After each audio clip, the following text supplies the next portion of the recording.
अच्छी से जगह लेके वहाँ पर एक प्लेटफॉर्म बनाना है ऑनलाइन का।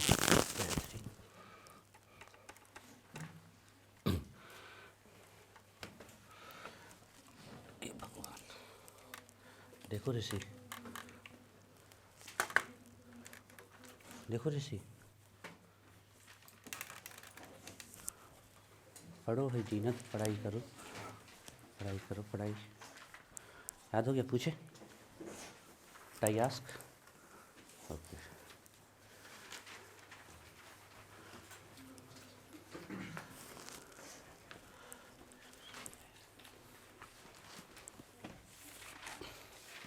पूछ लो, इस चैप्टर में कोई भी डाउट हो पूछ लो।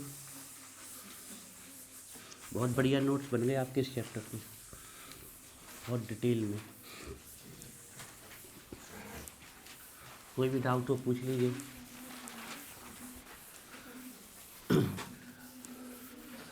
Any question, any doubt.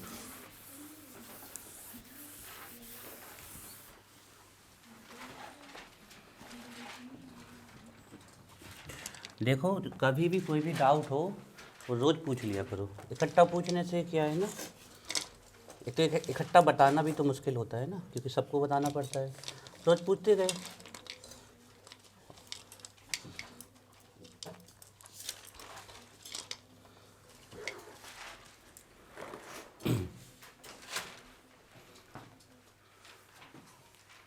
हर्ष, वो किताब मिली मैथ की?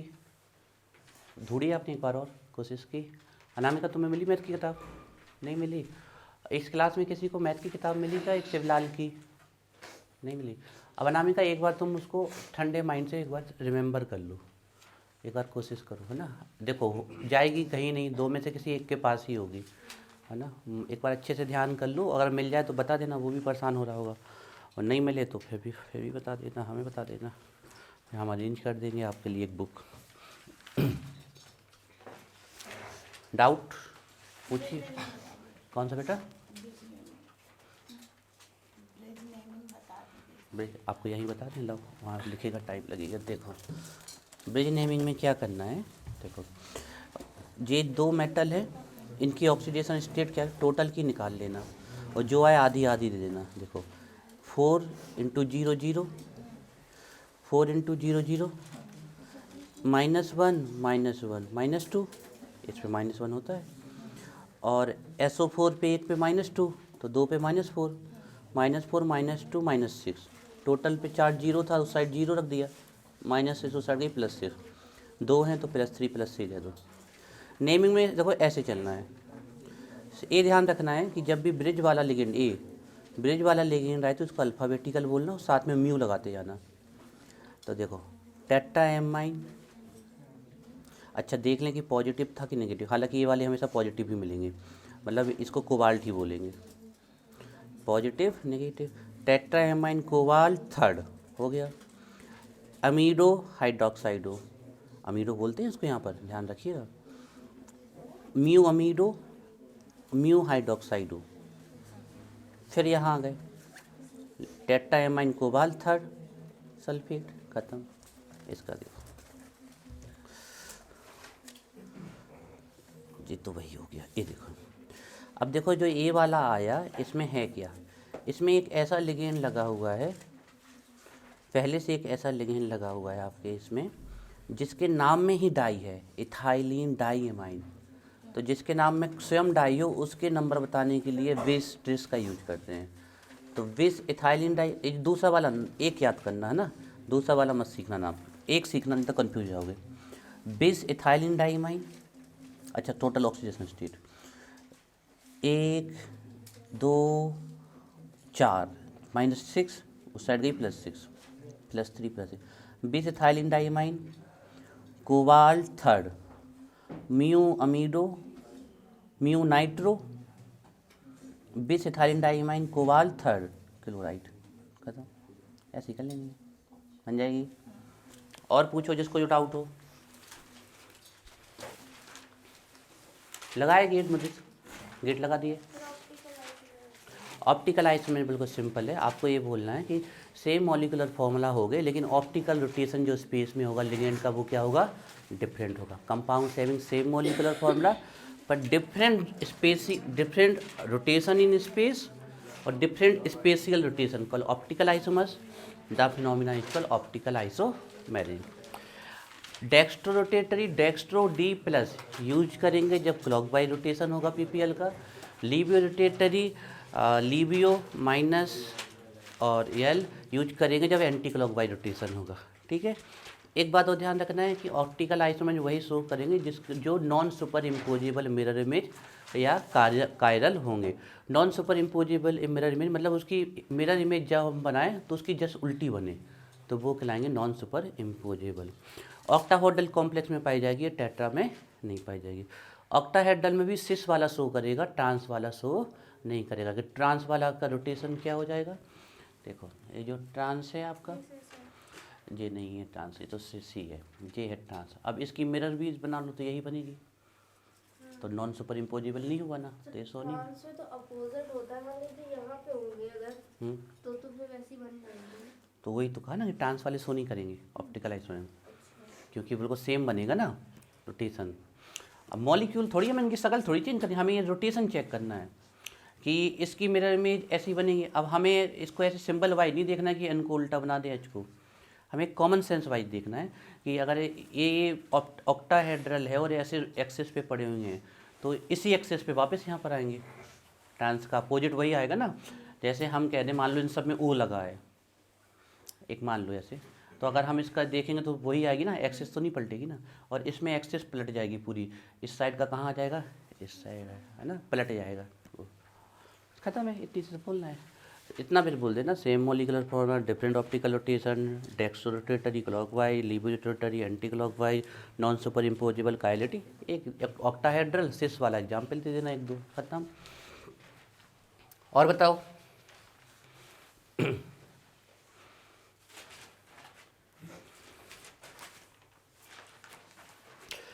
चलिए तो फिर ठीक है बच्चों, देखो आज बेसिक चल रहा है क्रिस्टल फील्ड थ्योरी का।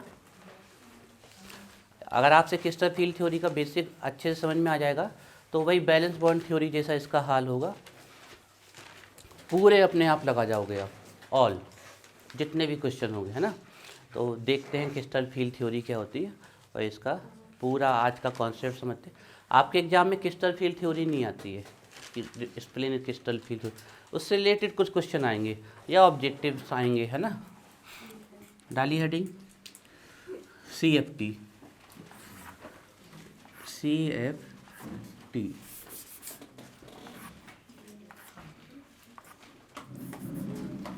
CFT CFT CFT। चलो पढ़ने में एक बार बैठ लो, जैसे भी बैठना है अच्छे से।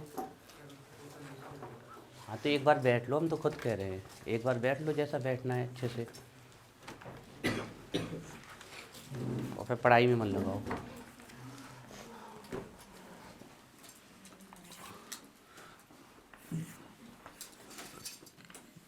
क्रिस्टल फील्ड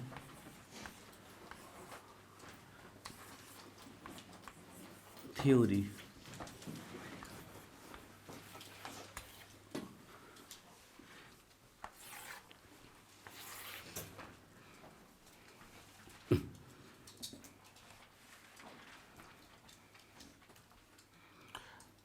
लिखिए, tells about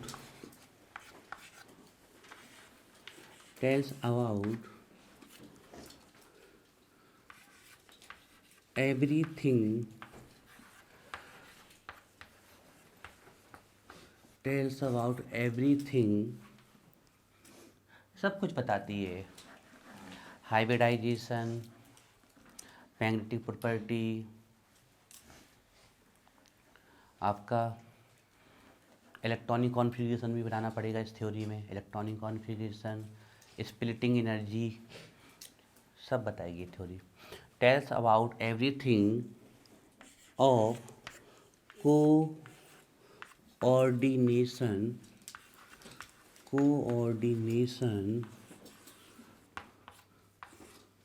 कंपाउंड। कोऑर्डिनेशन लिख सकते हो, कॉम्प्लेक्स लिख सकते हो।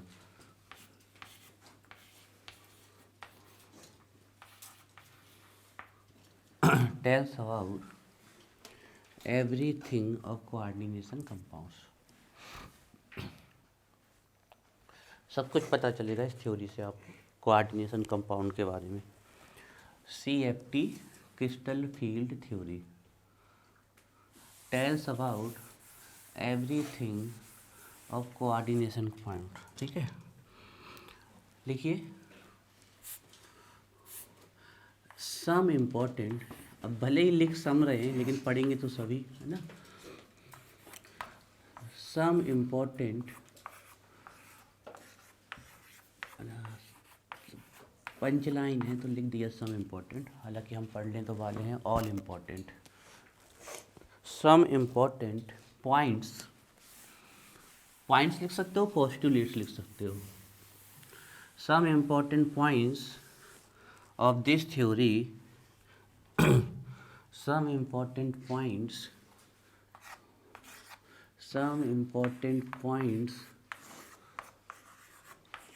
of this theory are as followings। इस सिद्धांत के कुछ प्रमुख बिंदु इस प्रकार हैं। some important points of this theory are as followings. ठीक है, एक एक चीज समझते चलना ना बच्चों। इस थ्योरी के कुछ प्रमुख बिंदु इस प्रकार है। Some important points of this theory are as followings. ठीक है, चलिए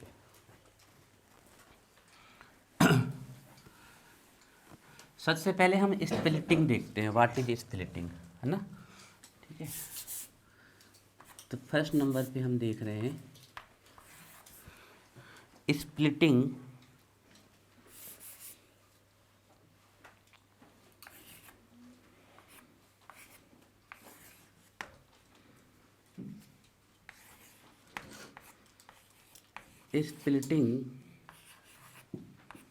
ऑफ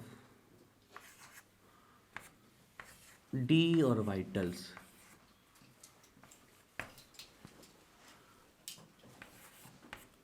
ठीक है, स्प्लिटिंग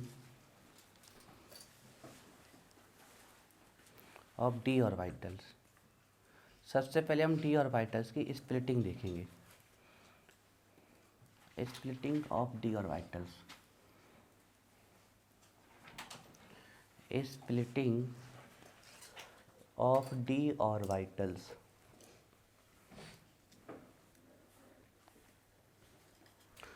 ठीक है, तो बच्चों अगर हम डी ऑर्बिटल की स्प्लिटिंग की बात करें तो दो केस में देखेंगे, एक ऑक्टाहेड्रल केस में और एक टेट्राहेड्रल केस में।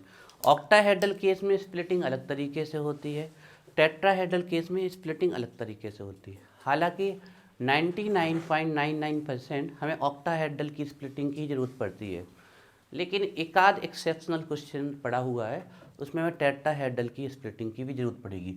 तो ऑक्टाहेड्रल टेट्राहेड्रल की केस में जाने से पहले हम आपको पहले डी ऑर्बिटल बताना चाहेंगे। देखिए जो डी ऑर्बिटल्स हैं हमारे, ठीक है, सब कुछ नोट करना है बच्चों, तभी आपके कॉन्सेप्ट मजबूत होंगे अच्छे से। जो डी ऑर्बिटल्स होते हैं इनके नंबर हैं 5, 1 2 3 4 5। ठीक है, इन पांचों के पांचों डी ऑर्बिटल की एनर्जी ऑलमोस्ट इक्वल है। जैसे कि पी के पास 3 ऑर्बिटल्स होते हैं, इन तीनों के 3 ऑर्बिटल्स की एनर्जी ऑलमोस्ट इक्वल है, लगभग बराबर है, इसलिए इनको एक एनर्जी लेवल में रखा गया है। अब बाहु के अकॉर्डिंग ना कोई ऊपर ना कोई नीचे, सब बराबर। और इस प्रकार के ऑर्बिटल्स को बोलते हैं डी जनरेट। तो आपसे कोई पूछे डी ऑर्बिटल के पास कितने डी जनरेट ऑर्बिटल होते हैं नॉर्मल कंडीशन में, तो आंसर है 5। अभी इन ये डी जनरेट से जनरेट हो जाएंगे, स्प्लिट होंगे, तो वो स्प्लिटिंग हम बाद में देखेंगे। अभी पहले डी ऑर्बिटल समझते हैं। अब देखो ये डी ऑर्बिटल भी एक्सिस पे या तो बिटवीन ऑफ एक्सिस पड़े हुए हैं या अलोंग द एक्सिस पड़े हुए हैं। अब बिटवीन द एक्सिस क्या होता है, अलोंग द एक्सिस क्या होता है, वो हम बताते हैं, ठीक है।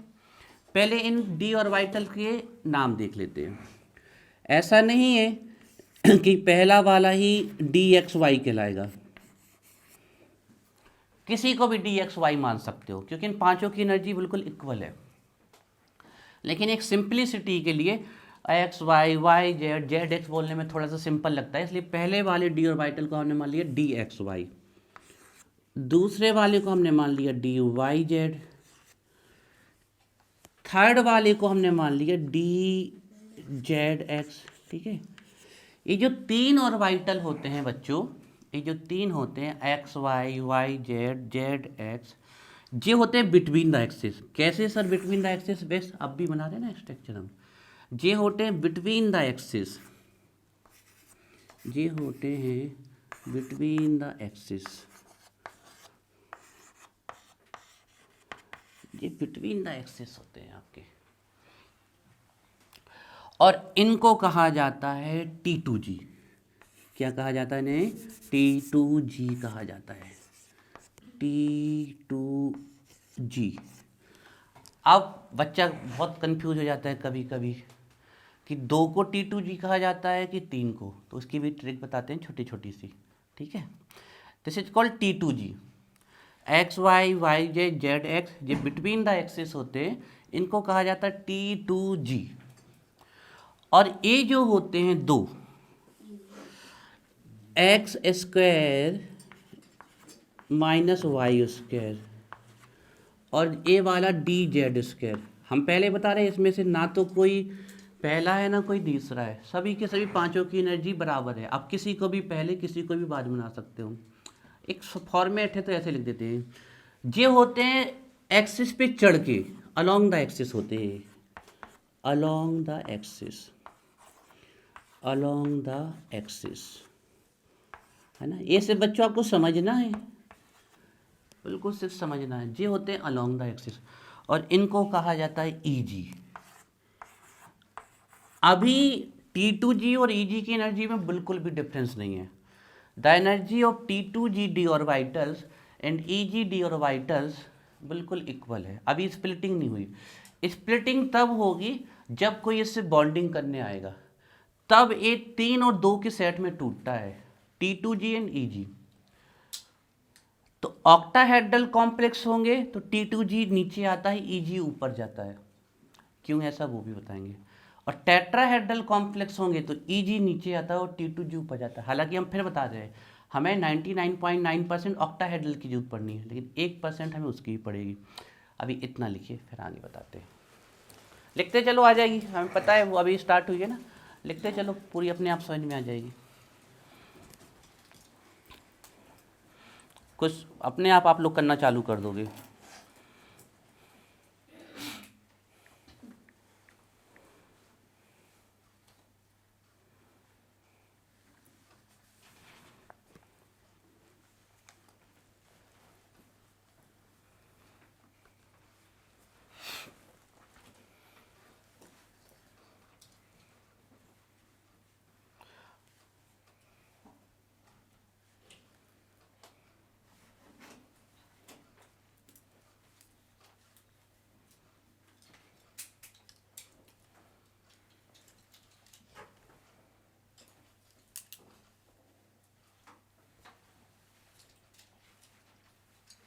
ये बेटा कैसे लिख रहे हो, पूरा गलत लिखा है। DXY YZ ZX ये 3 है,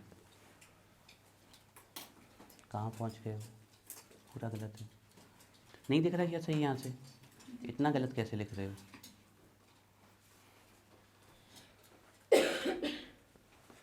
पाँच है, 1 2 3,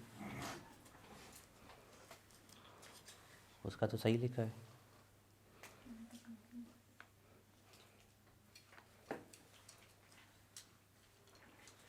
ध्यान रखना, जे जे जे जे चाहे 3 लगा लो, गलत नहीं लिखो भाई। कैसे हम ऐसे हर बार थोड़ी देखेंगे, आराम से लिखो।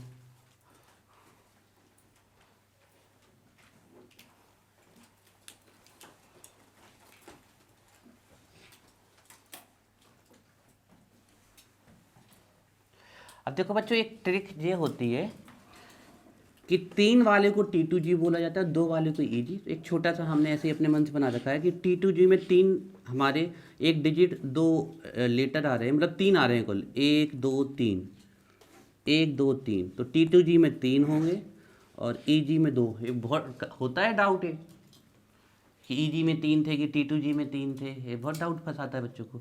अभी तो नहीं फंसाएगा, लेकिन कुछ समय बाद फंसाता है। तो अब हमने ऐसे इसकी ट्रिक बना रखी कि इसमें 3 है, 1 2 3, तो 3 होंगे T2G और बाकी होंगे EG।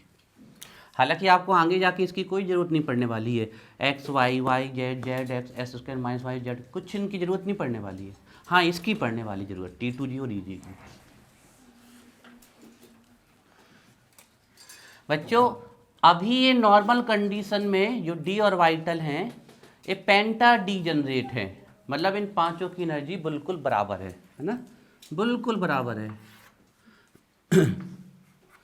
मतलब मेटल जब अकेला होगा, वो किसी से बॉन्डिंग नहीं करेगा, तो उसके डी और वाइटल ऐसे ही पड़े रहते हैं, ऐसे। बॉन्डिंग के समय ये स्प्लिट होंगे, है ना। कोई भी मेटल होगा ना, तो ये कहलाते हैं पेंटा डीजनरेट, पेंटा डी जनरेट। और वाइटल्स ऑफ इक्वल एनर्जी, मतलब 5 और वाइटल्स ऑफ इक्वल एनर्जी। आपका ट्रिपली डी जनरेट होता तो 3 हो जाता। 5 और वाइटल्स ऑफ इक्वल एनर्जी। सिर्फ अपने दिमाग में इन चीज़ों को फिट करते जाओ, कोई यहाँ से कोई क्वेश्चन नहीं आना। अभी तो आपको ABCD सिखा रहे हैं हम, फिर उससे वर्ड लिखना सिखाएंगे, फिर लाइन और फिर पैराग्राफ। कौन है? खोल दो जाओ। अब उसको अंदर पढ़ने की तो बहुत लगन है, वैसे ये पढ़ता नहीं, बातें तो सुनता है।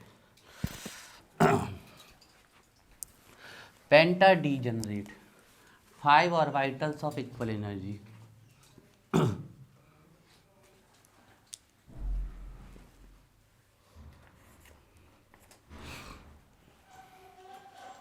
पेंटा डी जनरेट मतलब 5 और वाइटल्स ऑफ इक्वल एनर्जी, ठीक है। जे कब होते हैं?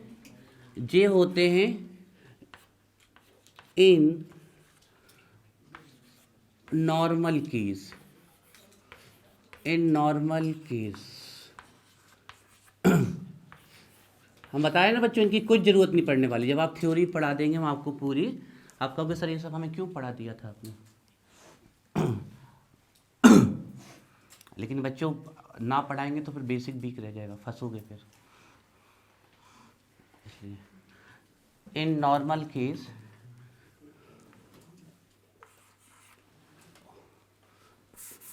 when metal, बैठो भैया आप, दाऊ साहब का कस पी in normal case when metal is not in bonding। आराम से सफाई से लिखना हर चीज़, ठीक है। मतलब जितने भी मेटल हैं अगर वो बॉन्ड नहीं करेंगे तो उसके डी और वाइटल ऐसे होंगे, ठीक है। अब हम आपको थोड़ा सा बता दें कि बिटवीन द एक्सिस और अलोंग द एक्सिस क्या होता है।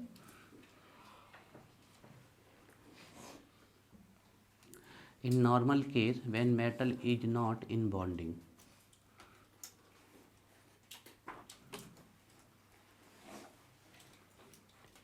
तो चलिए हम इन पांचों की आपको स्ट्रक्चर दिखा दें एक बार। क्या है, देख लोगे स्ट्रक्चर तो आपको बिटवीन द एक्सिस और अलोंग द एक्सिस समझ में आ जाएगा क्या होता है।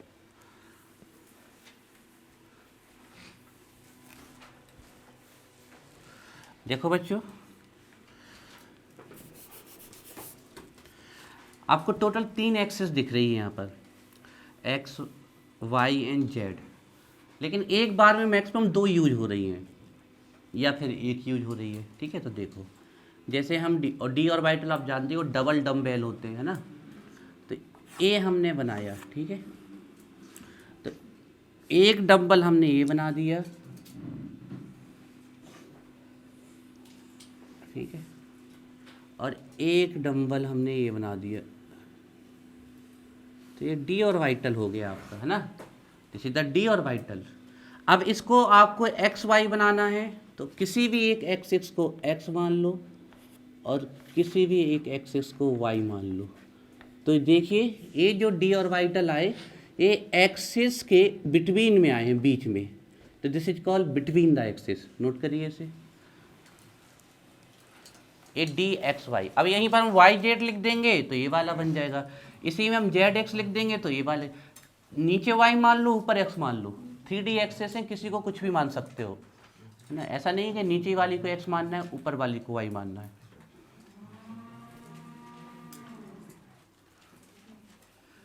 ये डी एक्स वाई हो गया। अब बस इसी को फिर से कॉपी पेस्ट कर रहे हैं हम।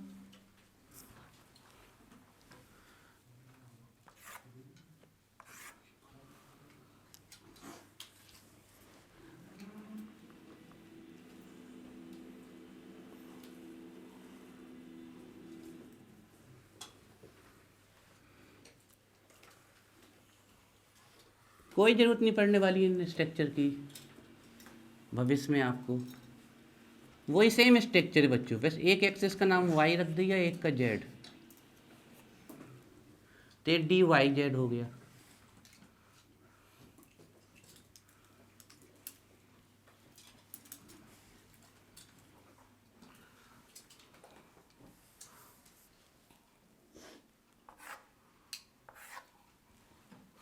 और एक अब रख देंगे जेड एक्स। हमारा काम ये था बस आपको कि फील आ जाए कि बिटवीन द एक्सिस होता क्या है। किसी को भी जेड मान लो, किसी को भी एक्स मान लो।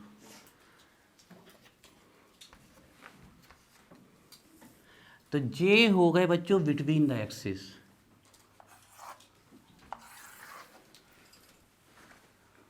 X y, y j, z, इनको कहा जाता है T2G।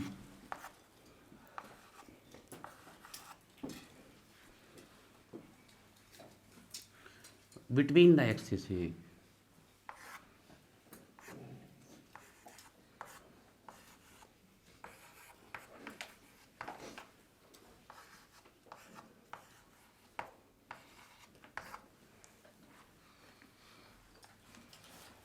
Between the axis,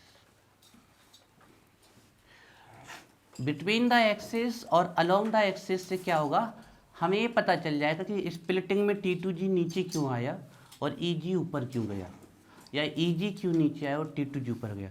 octahedral में T2G नीचे रहता है, EG ऊपर रहता है, और टेट्राहेड्रल में EG नीचे रहता है और T2G ऊपर रहता है।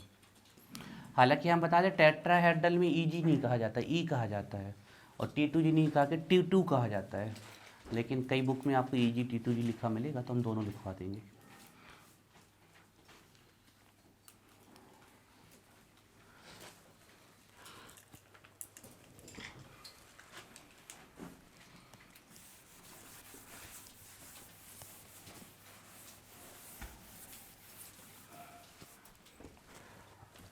अब देखिए बच्चों, अलोंग द एक्सिस मतलब एक्सिस पे चढ़ाई होगी। अब तो पहले चढ़ाई करनी है x square and y square पे। तो देखिए किसी को भी एक्स मान लीजिए और किसी को भी वाई मान लीजिए। जैसे इसको एक्स मान लिया और इसको वाई मान लिया, तो अलोंग द एक्सिस मतलब एक्सिस पे चढ़ाई कर देनी है आपको जी। दिस इज एक्स स्क्वायर, है ना। देखो ये एक्सिस के बीच में थे, जे एक्सिस पे हैं, तो जे हो गया एक्स स्क्वायर और जे हो गया वाई स्क्वायर।